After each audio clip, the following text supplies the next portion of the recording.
হচ্ছে যে একটা নির্বাচন হওয়ার জন্য যে ধরনের আপনি যদি 10টা এলিমেন্ট ধরেন একেবারে ইম্পর্টেন্ট এলিমেন্ট যেগুলো হতেই হবে, এগুলো না থাকলে নির্বাচন হবে না। এরকম 10টা যে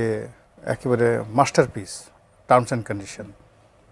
এগুলো না থাকলে নির্বাচন হবে না, এরকম 10টার একটাও তো আমি উপস্থিত দেখছি না। প্রথমত যারা প্রার্থী, নির্বাচনের প্রার্থী হবেন, তো এরকম একজন প্রার্থী খুব কনফিডেন্টলি জামাত প্রার্থী ঘোষণা করছে, বিভিন্ন লোক প্রার্থী ঘোষণা করছে, মানে তারা এলাকাতে নর্মালি একটা নির্বাচনের 6-7 মাস আগে যে ধরনের একটা